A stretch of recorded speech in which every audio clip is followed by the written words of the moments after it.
To begin with us وقت جو امریکی کمیشن کی رپورٹ ہے اور جہاں پر بڑا واضح طور پر یہ اب کہا جا رہا ہے کہ بھارت اقلیتوں کے لیے ایک خطرناک ملک ہے، اس کو بلیک لسٹ کیا جائے،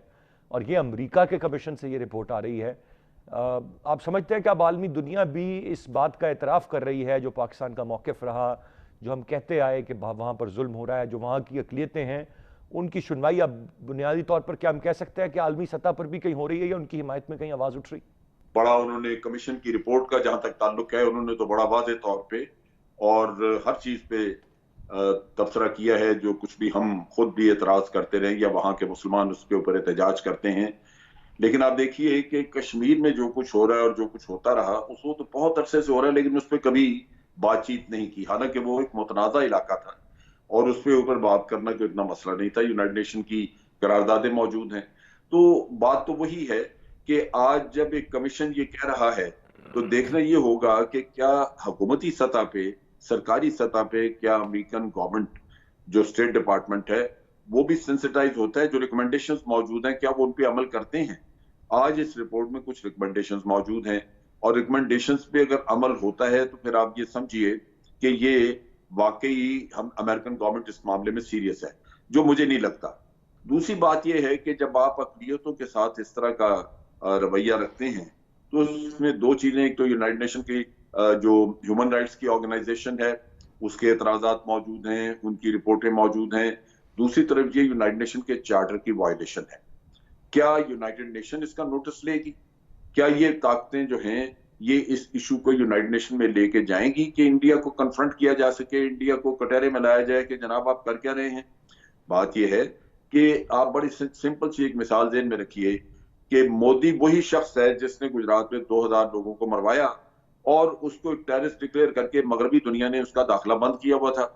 پھر اچانک کیا ہوا کہ وہ ٹیررسٹ نہیں رہا اور آپ نے اس کا داخلہ بھی کھول دیا اور ہر طرح کی اس کی پذیرائی بھی ہو رہی ہے. یہ وہ منافقت ہے. اگر آپ کا ضمیر یہ بتاتا تھا کہ یہ آدمی دہشت گرد اور آپ نے پابندی رکھی تھی تو پھر تو آپ کو اس کے وزیر اعظم بننے پہ بھی آپ کو اعتراض ہونا چاہیے تھا. وزیر اعظم بننے پہ بھی آپ اس قوم کی اخلاقی گراوٹ کے اوپر کمنٹ دیتے کہ جناب بھارت کے عوام جو ہیں وہ بالکل ایک سیکٹیرین قسم کی سیاست میں چل رہے ہیں، جہاں انہوں نے ایک ہندو میجورٹی ووٹ دے کے تو ایک قاتل کو اپنا وزیر اعظم مقرر کر لیا ہے. لیکن آپ نے دیکھا کہ وہ ساری جو پابندیاں وہ ختم کر دی گئی یک طرفہ اور پذیرائی شروع ہو گئی. تو یہ وہ منافقت ہے سیاست کی، انٹرنیشنل سیاست کی، جس کی وجہ سے آپ یہ توقع نہ کریں کہ اس رپورٹ کے باوجود یہ کوئی اس میں سے کوئی خاص نتیجہ نکلے گا. ہاں البتہ یہ ہے کہ امریکن گورنمنٹ اگر انڈیا سے، بھارت سے کوئی کنسیشنز لینا چاہتی ہے، کوئی دیکھتے ہیں کہ جن چیزوں کے اوپر وہ ان کو اپنے رستے پہ لانا چاہتے ہیں اور بھارت نہیں آ رہا تو اس کو انڈر پریشر ضرور لائیں گے اپنے مقاصد پورے کرنے کے لیے، چائنا کے خلاف یا اور ٹریڈ وغیرہ کے جو ایگریمنٹس ہیں ان میں. یہ وہ چیزیں ہیں جن میں کہ یہ کوئرسو طور پہ، ایک ایکشن کے طور پہ اس کو استعمال کیا جائے گا اور بھارت سے وہ اپنے لیے کنسیشن لیں گے اور اس کے بعد خاموش ہو جائیں گے. میرا نہیں خیال کہ انسانیت ابھی اس پائے پہ اتنی بلند ہو چکی ہے کہ وہ اس طرح کے غیر انسانی رویے جو ہیں ان کو کھل کے ان کی مذمت کر سکے، اور حکومتیں یا یونائٹڈ نیشن اتنی طاقتور ہو چکی ہے کہ وہ ان کے خلاف ایکشن کر سکے. یہ سارا کچھ مفادات کی روشنی میں تب جائے. رائٹلی سیٹ جی، آپ نے بڑا پریسائزلی جین صاحب اس پہ اپنا پورا تجزیہ دے دیا. مرتضی سولنگی صاحب، میں آپ سے جاننا چاہوں گا as a matter of fact, اب جب ہم اس معاملے کو ڈسکس کر رہے ہیں تو ہم سب جانتے ہیں کہ یہ کمیشن ہے جس کی رپورٹ ہے، اس کو کس طرح سے سرکاری سطح پر امریکی حکومت انڈوس کرے گی یا اس پر کوئی آواز اٹھائے گی، یہ ہم سب جانتے ہیں کہ شاید ایسا نہیں ہونے والا. As a matter of fact کوئی چیز ایٹ لیسٹ ہم یہ تو کہہ سکتے ہیں کہ جو بالکل خاموشی تھی وہ خاموشی ایٹ لیسٹ ختم ہو رہی ہے. اس کا اعتراف چاہے وہ ایک کمیشن کی رپورٹ کے ذریعے آئے یا اس کی سفارشات کے ذریعے آئے، کم سے کم بات کا آغاز تو ہوا. تو امید کر سکتے ہیں کہ ایک طویل سفر ہے لیکن کسی وقت جا کر انسانیت ضرور جاگے گی. ہمیں کسی خوش فہمی کا شکار نہیں ہونا چاہیے. یہ کمیشن کی رپورٹ ہے، ساتھ ہی امریکی ریاست، امریکی حکومت، ان کے اسٹیٹ ڈپارٹمنٹ کی مذہبی آزادیوں سے متعلق سالانہ رپورٹ آتی ہے. تو اس کے نتیجے میں پھر کیا ہوتا ہے؟ اس کے نتیجے میں ریاستیں جو ہے وہ اپنی پالیسیاں تبدیل تو نہیں کرتی، وہ ہمارے بارے میں بھی تبصرہ کرتے ہیں وہ بھارت کے بارے میں بھی تبصرہ کرتے ہیں، لیکن ریاستوں کی اخلاقیات اور اصول نہیں ہوتے، ریاستوں کے مفادات ہوتے ہیں اور ریاستیں اپنی مفادات پر چلتی ہیں۔ جہاں تک بھارت کے اندر یہ انتہا پسندی کا معاملہ ہے، جس کو بی جے پی جو ہے خاص طور پر اس کی قیادت فرما رہی ہے، اس سے اور کسی کو نقصان ہو نہ ہو، سب سے زیادہ نقصان جو ہے وہ بھارت کو ہوگا، اور بھارت کو جو نقصان ہوگا وہ دیر پا ہوگا۔ جو بنیادی اصول ہے وہ یہی ہے کہ ریاست کے تمام شہریوں کو بنیادی حقوق برابر ہونے چاہیے، ریاست ان کے درمیان کسی قسم کا امتیازی سلوک نہ رکھے، اگر رکھے گی تو وہ پھر اپنے شہریوں سے وفاداری کی توقع نہیں رکھ سکتی۔ 11 اگست کی جو تقریر ہے قائد اعظم محمد علی جناح کی، اس کو ہم لے کر کیوں زیادہ اس کا ذکر کرتے ہیں؟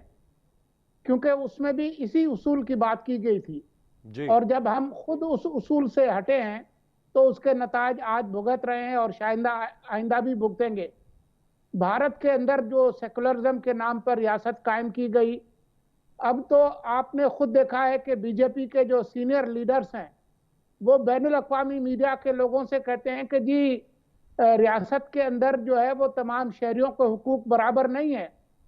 بلکہ انہوں نے برابر حقوق کی جو ڈیفینیشن ہے وہ اس کو ہی بدل دیا کہ جی برابری کے حقوق تو برابر لوگوں میں ہوتے ہیں، جو مسلمان ہیں وہ برابر کے شہری نہیں ہیں۔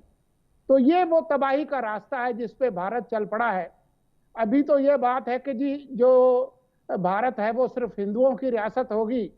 آگے پھر یہ ہوگا کہ یہ صرف برہمنوں کی ریاست ہوگی، تو پھر جو شودر ہیں اور کھتری ہیں، ویش ہیں، وہ کدھر جائیں گے؟ تو یہ تقسیم کا جو اصول ہے، جب اس پہ آپ چل پڑتے ہیں تو پھر یہ تقسیم در تقسیم در تقسیم ہوتی ہے۔ تو اس کا نقصان تو بھارت کو خود ہوگا، لیکن اگر ہم اس سے یہ توقع رکھیں کہ امریکہ یا یورپ یا کوئی اور ممالک، آپ نے حال ہی میں دیکھا کہ کشمیر کے معاملے پر ہمارے جو مسلمان ممالک ہیں، عرب ممالک ہیں، انہوں نے کیا رویہ اختیار کیا آرٹیکل 370 کے بعد؟ تو ہمیں بہت زیادہ خوش فہمی کا شکار نہیں ہونا چاہیے، ہمیں اپنی جو اخلاقی حیثیت ہے اس کو مضبوط کرنا چاہیے، ہمیں اس راستے پہ چلنا چاہیے جو کہ قائد اعظم محمد علی جناح کا راستہ ہے، اسی سے ہم آگے چل پائیں گے۔ بھارت جو ہے وہ تباہی کے راستے پر چل پڑا ہے، اور اس میں سوائے تباہی کے علاوہ اور کچھ نہیں ہے۔ ٹھیک، جس طرح سے آپ نے فرمایا سولنگی صاحب کہ خوش فہمی کا شکار ہمیں نہیں ہونا چاہیے، جو بھارت کر رہا ہے وہ یقیناً وہ خود تباہی کے راستے پر چل پڑا ہے، یہ ہم سب کہتے ہیں، ہم جانتے ہیں، اس کی عملی تصویر ہم دیکھ رہے ہیں۔ نذیر لغاری صاحب، آپ اس ساری صورتحال کو کس طرح سے انالائز کریں گے؟ اس وقت جو مائنورٹیز کے ساتھ، اقلیتوں کے ساتھ وہاں پر جو سلوک ہے، یہ کہنا کہ کرونا کے پھیلاؤ کی وجہ مسلمان ہیں، یہ کہنا کہ ان سے کاروبار نہ کریں، یہ کہنا کہ ان سے سبزی نہ خریدیں، یہ کافی ہیں تمام تر انڈیکیٹرز ہمارے یہ جاننے کے لیے کہ یہ جن لائنز پر اس وقت بھارت چل رہا ہے، جس طرح سے سولنگی صاحب نے کہا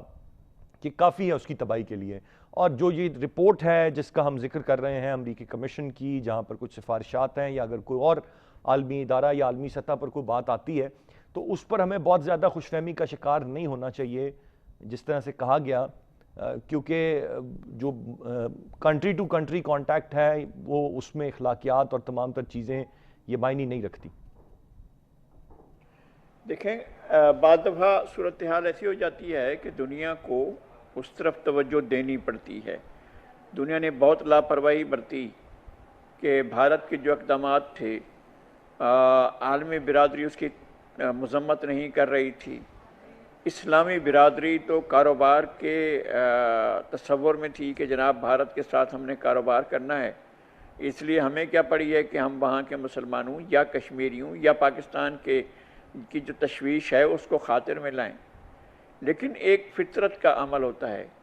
اور اب یہ چیزیں ظاہر ہونا شروع ہو گئی ہیں۔ بھارت کے بارے میں یہ جو تاثر ہے کہ وہ ایک سنگل انٹیٹی ہے، یہ بالکل غلط بات ہے۔ بھارت کبھی بھی سنگل انٹیٹی نہیں رہا ہے، اور جب وہ رہا ہے تو ایسے ادوار میں رہا ہے جب وہاں پر انصاف ہوتا نظر آتا تھا، اور وہ چند ادوار ہیں جو مسلم دنیا کے ادوار تھے، مسلمان حکمرانوں کے ادوار تھے، یا کسی زمانے میں کنشک کا دور ہوا کرتا تھا، لیکن بھارت جو ہے وہ ایک منقسم معاشرہ ہے، اور منقسم معاشرے کو جس چیز نے ایک کر رکھا تھا وہ یہ تھا کہ انہوں نے اپنا لیا تھا کہ جی ہم سیکولرزم کے ساتھ رہ سکتے ہیں، ہم مذہبی رواداری کے ساتھ رہ سکتے ہیں، ہم مختلف مذاہب کے باوجود رہ سکتے ہیں۔ یہ بات پہلے بھی غلط تھی، اب بھی غلط ہے کہ بھارت کے مزاج میں رواداری نہیں ہے۔ بھارتی معاشرے کے اندر رواداری کو فروغ دیا نہیں گیا، عمدن ایسا نہیں کیا گیا۔ نتیجہ یہ ہوا ہے کہ آزادی کے بعد بھارت اقلیتوں کے لیے ایک جہنم بن کر رہ گیا۔ یہ درست ہے، میں ایگری کرتا ہوں۔ ہمارے دوست کہہ رہے تھے کہ قائد اعظم کی 11 اگست کی تقریر کو نظر انداز کیا گیا اور ہم نے اس کے نقصانات اٹھائے، اور جب تک ہم اس تقریر کو نظر انداز کرتے رہیں گے ہم وہ نقصان اٹھاتے رہیں گے۔ اور ہم قائد اعظم کا تصور بہت واضح تھا، بہت کلیئر تھا، اور غضب کی بات یہ ہے، ستم کی بات یہ ہے کہ پاکستان میں بھی قائد اعظم کی اس تقریر کو سینسر کر دیا گیا تھا، خود قائد اعظم کے ہوتے ہوئے، اس تقریر کے ہوتے ہوئے۔ تو ہمارے ہاں ایک مائنڈ سیٹ تھا، وہ کہیں نہ کہیں اب بھی ہوتا ہے، لیکن پاکستان کی سوسائٹی بہت پروگریسو ہے، بہت فارورڈ لوکنگ ہے، بہت ہی کمال کی سوسائٹی ہے۔ دنیا، ہمارے ہاں حکمران برے آئے، ہمارے ہاں تنگ نظر لوگ آئے، ہمارے ہاں اس طرح کے لوگ آئے، لیکن مودی کا آنا انڈیا کی تباہی ہے، اور بی جے پی کے اقتدار کا تسلسل کا مطلب یہ ہے کہ بھارت منقسم ہوتا چلا جائے۔ بھارت ساؤتھ میں الگ راستہ لے گا، کرناٹک میں الگ راستہ لے گا، سلہٹ میں الگ راستہ لے گا، اسام میں الگ راستہ دے گا، بنگال میں الگ راستہ لے گا، میزورام میں الگ راستہ لے گا، ناگالینڈ میں الگ راستہ لے گا، منی پور میں الگ راستہ لے گا، آسام میں الگ راستہ لے گا۔ انڈیا منقسم ہونے جا رہا ہے، اور یہ بات بالکل ڈھکی چھپی نہیں رہی ہے کہ انڈیا نے اپنے اندر، بنیادوں کے اندر، ایک نہیں، دو نہیں، 10 20 نفرت کے ایٹم بم رکھ دیے ہیں جو بلاسٹ کریں گے۔ میں نذیر لغاری صاحب میں چاہوں گا کہ مجھے تھوڑا سا کامنٹ اس پر بھی کر دیں، جو ایک اور ایسپیکٹ جس کا میں نے ذکر کیا تھا کہ 3 لاکھ ڈومیسائل کشمیر کے لیے، مقبوضہ کشمیر کے لیے بھارت نے جاری کر دیے ہیں اور مزید جاری کرنے کا ارادہ ہے۔ تو یہ خاموش تماشائی تو ہم ایک عرصے سے شاید اب بنے ہوئے ہیں، ہم نے کچھ عرصہ تذکرہ کیا کشمیر کا، اب تو ویسے ہی دنیا میں ایک کرائسس لائک سچویشن ہے۔ اب اگر وہاں پر آباد بھی لوگوں کو کر دیا جاتا ہے اور پھر کل کو کہیں کہا جاتا ہے کہ جی آ کر یہاں پر آپ استصواب رائے آپ کروا لیں ڈیموگرافی تبدیل کرنے کے بعد اور چیزیں سب، تو پھر کیا مزید آگے کیا کس طرف یہ معاملہ جائے گا؟ ایک تو یہ کہ یہ معاملہ عالمی برادری کے سامنے ہے، عالمی طور پر اقوام متحدہ کے پلیٹ فارم پر، سلامتی کونسل کے پلیٹ فارم پر یہ ایک متنازع خطہ ہے، اور بھارتی آئین میں کسی بھی قسم کی ترمیم اس اثر انداز نہیں ہوتی ہے، نہ اقوام متحدہ کی قراردادوں پر، نہ سلامتی کونسل کی قراردادوں پر۔ اب پاکستان کو یہ معاملہ لے کر جانا چاہیے۔ ہم پہلے دن سے کہہ رہے ہیں، یہ سب کچھ جب نہیں ہوا تھا، جب یہ کورونا بھی نہیں آیا تھا، جب یہ صاحب کہہ رہے تھے کہ پاکستان کو پرویکٹیو جو ہے وہ اپنا سٹینڈز لینا چاہیے اور جانا چاہیے، بیجنگ میں جانا چاہیے، ماسکو میں جانا چاہیے، لندن میں جانا چاہیے، پیرس میں جانا چاہیے، برسلز میں جانا چاہیے، واشنگٹن میں جانا چاہیے، نیو یارک میں جانا چاہیے، اور سب سے ملنا چاہیے اور کہنا چاہیے، دنیا کے ان ممالک کے حکمرانوں سے بات کرنا چاہیے، وہاں کی اسٹیبلشمنٹ سے بات کرنی چاہیے کہ بھارت جو کچھ کر رہا ہے وہ تباہی کا راستہ ہے، بربادی کا راستہ ہے۔ کیا اسرائیل کی آباد کاری سے اسرائیل میں امن قائم ہو گیا ہے؟ کیا فلسطینیوں کی سرزمین پر یہودی صہیونی آبادیاں بسانے سے وہاں امن قائم ہو گیا ہے؟ کیا وہاں لوگوں کے مسائل حل ہو گئے ہیں؟ کیا فلسطینیوں نے ترک کر دیا ہے کہ وہ آزادی کے خواہاں نہیں رہیں؟ یہ غلط بات ہے۔ کشمیر میں بھی یہ حریت کو اور حریت پسندی کو ختم نہیں کیا جا سکے گا، یہ ممکن نہیں ہے۔ یہ آباد کاری کرنا چاہیں گے لیکن وہاں آباد کاری نہیں ہو سکتی ہے جہاں امن نہیں ہوگا۔ یہاں امن نہیں ہے، لوگ آئیں گے اور اپنی جان کی، مال کی، عزت کی، آبرو کی قیمت پر آئیں گے۔ کشمیریوں نے بہت سفر کیا ہے، وہ اب بھی سفر کر رہے ہیں، اب جو لوگ آئیں گے ان کو نذیر سفر لغاری کرنے صاحب کے پوائنٹ لیے آ گیا تیار آپ کا، ہونا لوگ چاہیے۔ بالکل بات بجائے کہ کشمیریوں نے صبر کیا ہے وہ اب بھی کر رہے ہیں، مزید کرتے رہیں گے، لیکن بات ہوئی کہ جو پرو ایکٹیو رول جو جس طرح سے پلے کرنا تھا اس کرونا کے آنے سے پہلے، وہ شاید اس پر بہت سوال رہے گا اس موجودہ حکومت سے ہمیں، جس طرح سے جو وعدہ تھا خان صاحب کا کہ وہ خود سفیر بنے تھے اور پھر کہاں گیا وہ معاملہ، یہ ایک امپورٹنٹ کویسچن ہے۔ میں ایک بریک کی جانے پڑوں گا۔